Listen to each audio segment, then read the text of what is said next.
인터넷의 한 사이트에 소개된 글입니다. 제목은 아들의 미인 대회.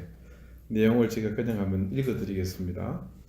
여보, 오늘은 당신이 동진이 좀 데리고 와줘. 난 오늘도 야근이야. 유난히 피곤한 아내의 목소리를 전화로 듣고 아들을 유치원에서 데리고 왔습니다. 요즘 세상이 좋아졌다고 해도 부부가 맞벌이 하지 않으면 자녀 혼자 키우기도 힘든 세상입니다. 최근 야근이 늘어 피곤함에 지친 아내를 위해서 오늘은 제가 아들 녀석을 씻기고 저녁 먹이고 유치원 숙제를 차근차근 봐주었습니다. 저는 가끔 하는 일인데도 정말이지 보통 힘든 일이 아닙니다. 겨우 설거지를 끝내고 한숨 돌리려고 TV를 켰는데 해외 토픽에 미인 선발 대회가 나왔습니다. 마침 아내가 퇴근하여 집으로 들어오더니 화려하게 치장된 여자들의 모습을 보고 있는 우리 부자를 보고 어이없다는 듯 한숨을 쉬었습니다. 무심코 변명하려는 순간 아들이 말했습니다. 아빠, 미인 대회라는 게 뭐야? 순간 당황한 나는 더듬으면서 대답했습니다. 그거는 그냥 가장 예쁘고 착한 여자에게 상 주는 거야. 나의 대답에 아들은 엄마를 보면서 천연덕스럽게 말했습니다. 엄마, 그럼 엄마는 왜 저기에 안 나갔어? 그 말에 아내는 피곤함에 지친 표정이 단번에 사라지고 한박 웃음을 지으며 아들을 끌어안았습니다. 네, 어린 아들의 마음이 모두를 감동케 할 정도로 정말 순수하고 아름답습니다. 적어도 이 아이는 엄마를 바라보는 시각은 편견이 있죠. 그래서 이 아이의 이 시각은 극히 주관적입니다. 그런데 엄밀히 말하면 이 아이의 주관적 시선은 어떻게 드러났습니까? 엄마를 향한 편견, 그 편애 때문에 생긴 거죠. 편견을 가지고 편애하는 것은 좋은 습관은 아니지만 적어도 이 아이에게 엄마를 향한 이 편견과 편애는 너무나 사랑스럽고 귀엽기만 합니다. 편견과 편애. 오늘 본문의 전반부에서 주목해 볼 말씀은 있습니다. 바로 영광의 주 곧 우리 주 예수 그리스도에 대한 믿음이라는 이 구절인데요. 여기서 말하는 그 영광의 주 할 때 영광. 한 신학자는 이런 얘기를 합니다. 유대인들이 절대적으로 여기는 여호와 하나님에 대한 유일한 그 호칭, 존칭이 영광이었다. 유대인에게는 그랬다는 겁니다. 그래서 모든 유대인들이 가지는 영광 하면 드러나는 그 이미지는 여호와 하나님 이렇게 연결이 된다는 겁니다. 그런데 이 말씀에서의 영광을 야고보는 유대인으로서 가장 존귀하게 바라보고 있는 여호와 하나님의 영광과 견주게 될 누굽니까? 예수 그리스도의 존재를 지금 함께 격상시키고 있는 것을 볼 수 있죠. 그렇게 하는 이유는 바로 그분을 믿는 우리의 믿음이 얼마나 가치 있고 또 보배로운 것인지를 말씀하고자 하는 의도가 있습니다. 우리 그리스도인들이 구주 예수 그리스도를 믿는다는 것은 그 믿음의 행위가 창조주 하나님을 경배하는 가장 거룩한 행위임을 강조하고자 하는 그런 의미도 또한 있습니다. 야고보 사도는 여러분이 아시는 것처럼 예수님의 육친의 친동생입니다. 그렇다면 그는 분명하게 유다지파 다윗의 자손으로서 여호와 하나님을 가장 가까이 모범적으로 경배해왔던 그 혈통과 정통성에 있어서 절대적 권위를 가진 그 중심에 있는 그런 사람이라고 볼 수 있습니다. 그런 자신의 혈통과 정통성에 있어서 여호와 하나님에게 가장 가까이 있는 자신에게 경배를 받으셔야 할 예수, 이 그리스도, 그 성자 하나님을 믿고 따르는 모든 사람들의 자존감이 여기에 있음을 이 영광의 주라는 표현을 통해서 하고자 합니다. 그럼 그런 그리스도이신 예수님, 그들의 소망과 고대함의 정점에 계신 그분에 대한 믿음을 규정하는 그 모든 행동은 유대인의 입장에서는 바로 여호와 하나님을 바라보는 유일한 도구요 통로가 되는 셈입니다. 야고보는 우리가 바로 그런 예수 그리스도를 믿는 믿음을 가진 사람이라 먼저 말하면서 그런 믿음을 가진 그런 고귀한 믿음을 가진 우리가 행해야 할 일이 바로 사람을 차별하여 대하지 말아라. 그 그 이야기입니다. 믿음을 가진 우리가 반드시 지켜야 할 행동이 사람을 차별해서는 안 된다. 그 얘기를 하고 있는 겁니다. 여기서 사용된 차별에 해당하는 헬라어 프레스포렘포시아이스는 얼굴 혹은 외형을 뜻하는 프레소폰과 취하다, 받아들이다를 의미하는 그 람바노라는 말이 합쳐진 그런 뜻입니다. 말 그대로 외적으로 드러난 외형, 그 얼굴 그대로를 취하는 것, 받아들이는 것을 말합니다. 예를 들어서 로마서 2장 11절의 말씀이 이렇게 증거합니다. 이는 하나님께서 외모로 사람을 취하지 아니하심이라 라고 할 때 똑같은 단어가 여기서 사용됩니다. 두 가지의 용례가 신약에 더 나오는데요. 하나는 에베소서 6장 9절입니다. 상전들아 너희도 그들에게 이와 같이 하고 위협을 그치라. 이는 그들과 너희의 상전이 하늘에 계시고 그에게는 사람을 외모로 취하는 일이 없는 줄 너희가 알미라. 여기서 사람을 외모로 취한다는 이 구절이 똑같은 말을 씁니다. 그리고 마지막 하나는 골로새서 3장 25절입니다. 불의를 행하는 자는 불의의 보응을 받으리니 주는 사람을 외모로 취하심이 없느니라. 역시 이 세 군데에서 동일하게 이 단어를 사용하고 있습니다. 즉 우리가 아는 바대로 그 사람의 외모, 그 인물뿐 아니라 그 사람의 학벌, 재산, 사회적인 지위를 보고서 판단하고 그 사람을 받을 것인지 말 것인지 그렇게 생각하는 그 자체가 바로 이 말 속에 있는 것이죠. 그런데 이런 용례를 찾다가 더 근원부터 찾아 올라가다 보면 구약의 율법서에서 그 기원을 찾을 수가 있습니다. 가령 신명기 10장 17절이 증거하는 말씀입니다. 너희 하나님 여호와는 신 가운데 신이시며 주 가운데 주시오 크고 능하시며 두려우신 하나님이시라. 사람을 외모로 보지 아니하시며 뇌물을 받지 아니하시고. 여호와 하나님께서 모세를 통해서 율법을 주셨습니다. 그 율법 가운데 하나님께서 인간을 어떻게 대하고 계신지 자신의 의도와 자신의 사람을 바라보는 분명한 방법에 대해서 이 율법 속에서 하나님이 말씀을 하고 계신 거죠. 자, 우리는 기억하고 있습니다. 사무엘 선지자가 하나님으로부터 결국 버림받은 이스라엘의 초대왕 사울을 대신해서 이스라엘의 왕제를 찾아가는 과정에서 있었던 일을 우리는 기억합니다. 사무엘이 하나님이 일러주신 집안을 찾아가죠. 여러분 어디입니까? 네, 베들레헴에 살고 있는 이새의 집안입니다. 그 당시의 상황을 말씀은 이렇게 증거합니다. 사무엘상 16장 1절입니다. 여호와께서 사무엘에게 이르시되 내가 이미 사울을 버려 이스라엘 왕이 되지 못하게 하였거늘 네가 그를 위하여 언제까지 슬퍼하겠느냐. 너는 뿔에 기름을 채워 가지고 가라. 내가 너를 베들레헴 사람 이새에게로 보내리니 이는 내가 그의 아들 중에서 한 왕을 보았느니라 하시는지라. 이 말씀을 따라서 사무엘이 베들레헴으로 갔습니다. 그러자 그 성의 장로들이 선지자가 온 것을 보고 깜짝 놀라서 어떻게 오셨느냐 묻습니다. 그때 사무엘은 그들에게 함께 여호와께 제사를 지내자 그러면서 제사를 준비하게 되고 그 제사의 자리에 이 베들레헴에 살고 있는 이새의 집안 사람들도 초청합니다. 사무엘의 그 소식을 듣고 이새가 아들들을 데리고 사무엘이 준비한 그 제사의 자리에 들어오는데 그때 들어오는 그 이새의 가족 가운데 이 사무엘의 눈에 엘리압이 띄었습니다. 이새의 장자로 추정되는 사람입니다. 그를 보자 사무엘이 이렇게 말합니다.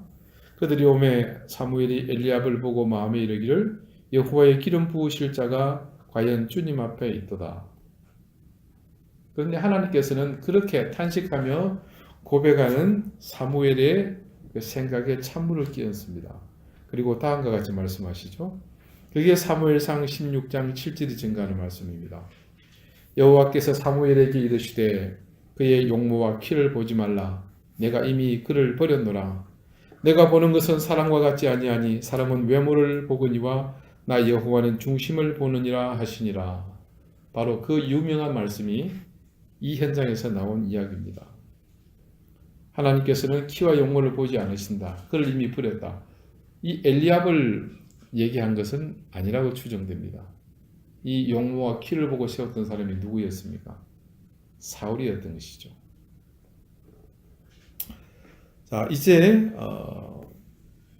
그 다음으로 이새가 자기의 또 다른 아들 아비나답을 사무엘 앞으로 보냅니다. 근데 그때부터 하나님께서는 직접 그 자리에서 가부를 결정 바로 해주신 것 같아요. 땡탈락 합격 이렇게. 아비나답을 필두로 해서 그 다음에 삼마라는 아들이 앞으로 나왔고 또 합 7의 아들을 전부 그렇게 보았지만 하나님이 사무엘에게 지목한 사람은 그곳에서 찾을 수 없었습니다. 사무엘이 이새의 7 아들을 모두 면접한 다음 이새에게 묻습니다. 네 아들들이 여기 다 있느냐? 그랬더니 이새가 대답하기를 아직 막내가 남았는데 그는 양을 지키나이다. 누구였습니까? 다윗이었죠. 그를 데려오자 사무엘이 보니 그의 빛이 붉고 눈이 빼어나고 얼굴이 아름다웠다고 증거하고 있습니다. 잘생겼다, 외모가 빼어났다가 아니고 말씀은 아름답다 그렇게 말하고 있습니다. 하나님의 사람을 보시는 그 기준에 합당한 사람이 바로 이 막내 아들 다윗이었던 것이죠. 유대인들은 이 사건을 정확히 자신들의 유전 속에 간직하고 있습니다. 그리고 그들은 자신들의 외모를 가꾸기보다 전통적으로 하나님과의 관계를 중시하는 그 삶의 비중을 두고 살았습니다. 결국 야고보 시대에 유대인들이 지니고 있던 왜곡된 율법도 어쩌면 이들이 지나치게 하나님이 바라보는 자신들을 의식하는 데에 스스로 함정이 있었다고 봐야 합니다. 이 말은 우리가 듣기에 따라서 곡해할 수 있는 여지가 다분히 있습니다만 문자적으로 표면적으로 보자면 하나님이 바라보고 있는 내 자신을 가꾸는 것이 모순이라는 의미가 됩니다. 하지만 여기는 전제 조건이 있습니다. 그것은 하나님을 어떤 통로를 통해서 보느냐 하는 것이죠. 우리는 모두가 하나님의 불꽃 같은 눈을 두려워하며 그분이 원하시는 것이 무엇인지를 이 성경 말씀을 통해서 분명히 알고 있습니다. 그리고 우리가 분명히 알고 있는 이 말씀, 그 하나님에 대해서 규정하고 있는 그 모든 것들, 우리에게 지시하는 하나님이 보시는 것들이 무엇인지를 규정하고 있는 그 근본은 어디로부터입니까? 바로 우리 주님 예수 그리스도라는 것을 또한 우리는 정확히 인지하고 있습니다. 유대인들 역시 여호와 하나님을 의식하고 모든 삶이 그분의 의중을 향해 있는 동일한 삶의 중심이 있지만 근본적으로 어떤 차이가 있습니까? 그분을 바라보는 통로가 우리와 전혀 다르다는 것이죠.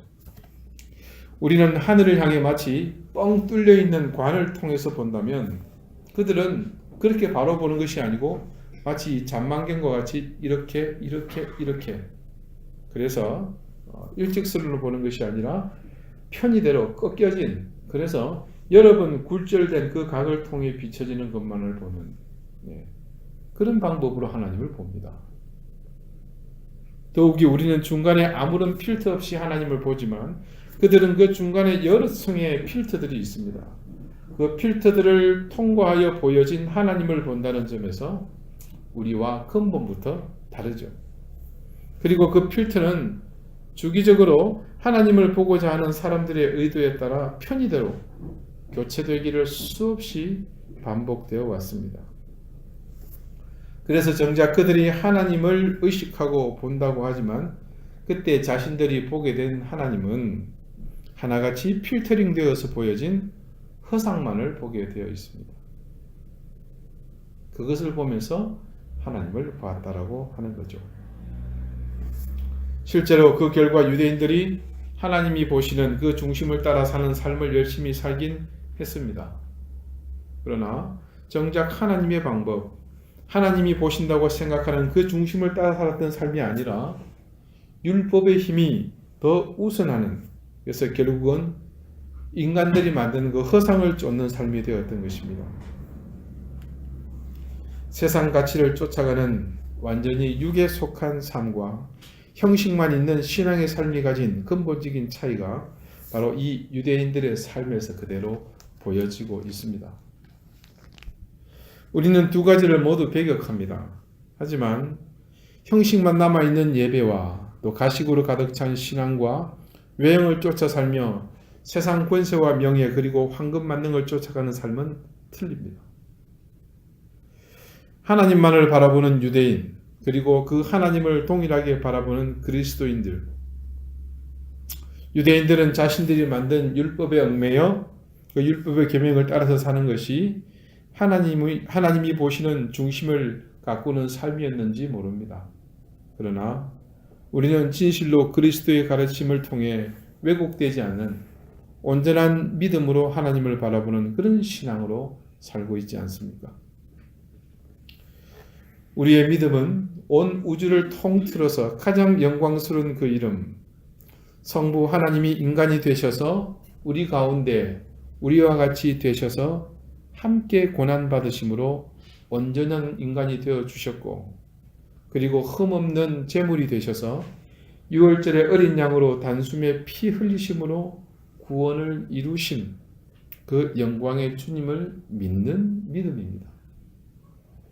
여러분, 그런 영광의 주님 예수 그리스도를 믿는 우리의 믿음이 우리의 삶을 규정하는 것입니다. 지난주 우리 인생의 그릇을 비워내야 함을 여러분께 강조했습니다. 여러분 그 말씀을 잊지 않고 기억하며 지켜 행하고 계십니까? 그 비워낸 인생이 될 때야만 우리 인생에 누가 채워질 수 있었습니까? 주님이 채워질 수 있지 않았습니까? 그 채워짐의 궁극적인 그 동인, 그 힘은 바로 우리의 믿음입니다.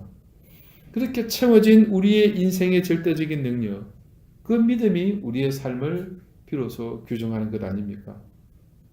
사랑하는 여러분, 그런 믿음을 가진 우리에게 야고보 사도는 사람을 차별하여 대하지 말라고 권고하고 있습니다. 왜 야고보 사도는 어떻게 보면 우리에게 시시하게 여겨질 수 있는 이 일을 거룩한 믿음을 가졌으니 너희가 그리 하라고 말하고 있는 걸까요?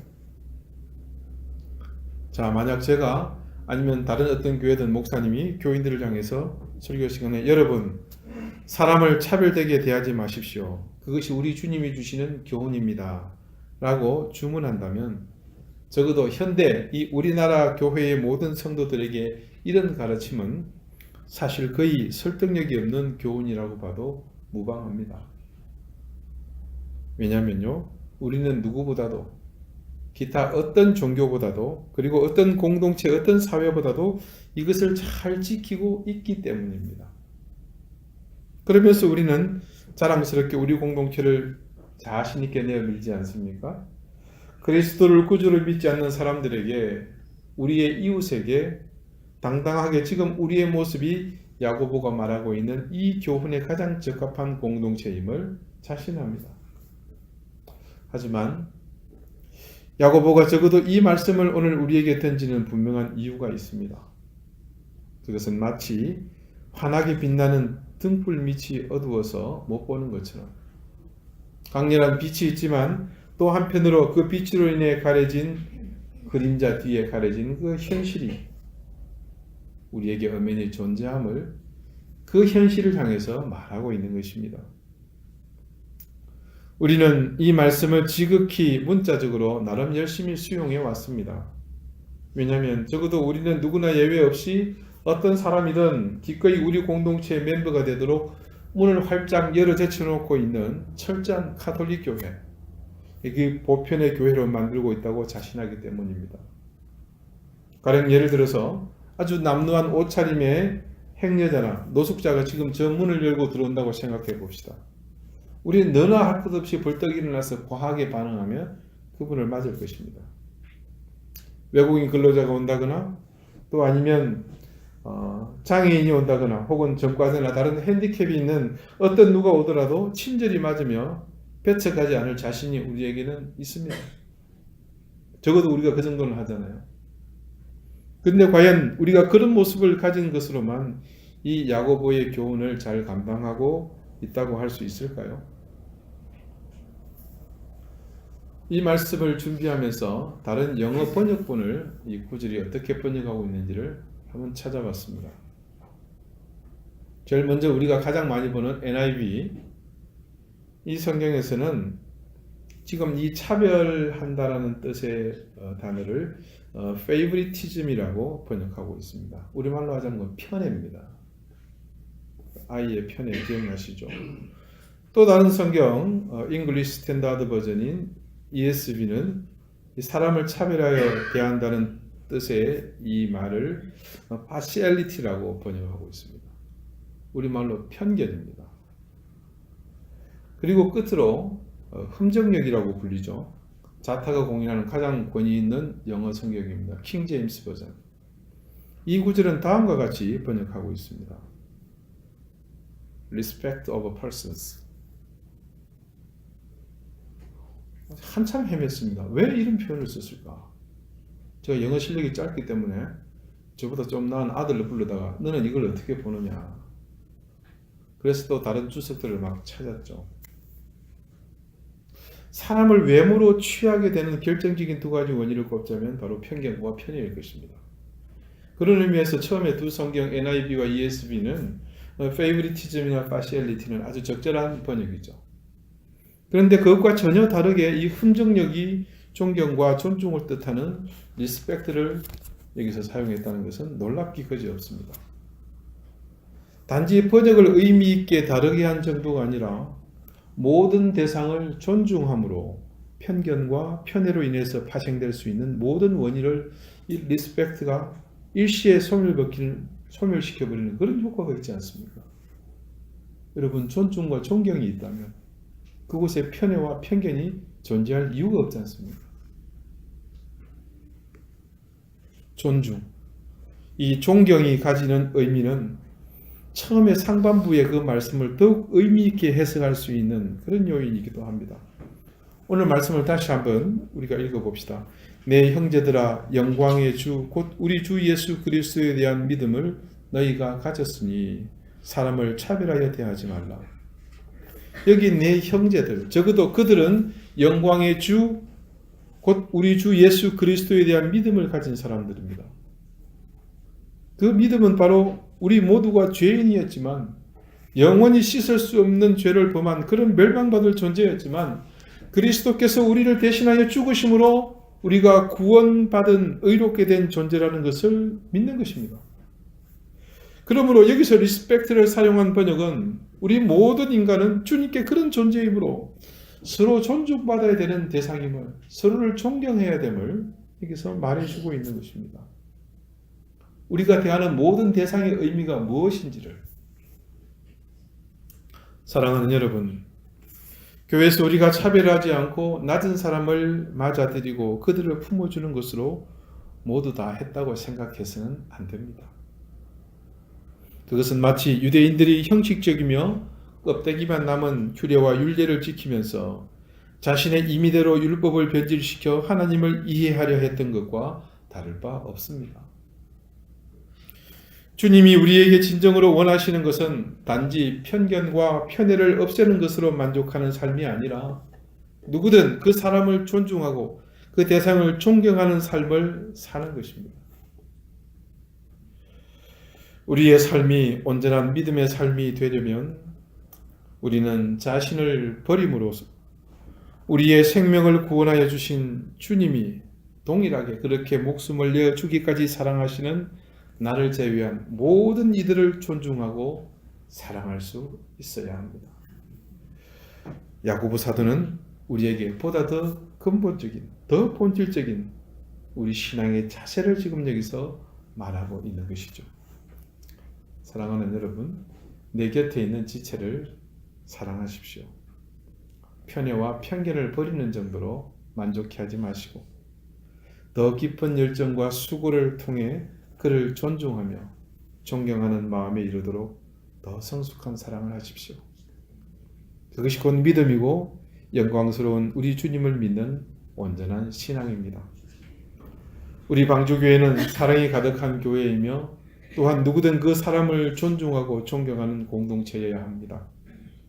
그럴 때만 우리는 형식과 제도만 남아있는 그런 교회가 아니라 참된 가치로서 그리고 온전한 진리로서 자리 잡은 진짜 믿음, 참된 신앙의 공동체가 될 수 있습니다. 우리는 할 수 있습니다. 반드시 그리고 그렇게 해야만 합니다. 우리가 그렇게 하지 못하면 우리를 통해서 절대로 영광스러운 주님, 그분을 믿는 것이 무엇인지 세상에 그것을 증거할 수 없기 때문입니다. 우리는 지난주 말씀을 통해 우리 인생 그릇을 비워내고 그 빈 그릇에 주님을 채워 그것이 나의 인생이 되게 하며 그렇게 새로워진 나를 세속에 물들지 않게 지켜나가는 법을 배웠습니다. 이제 우리는 그런 내 자신을 통해 모든 지체를 차별 없이 사랑하되 존중하며 서로 존경하는 삶으로 나아가야겠습니다.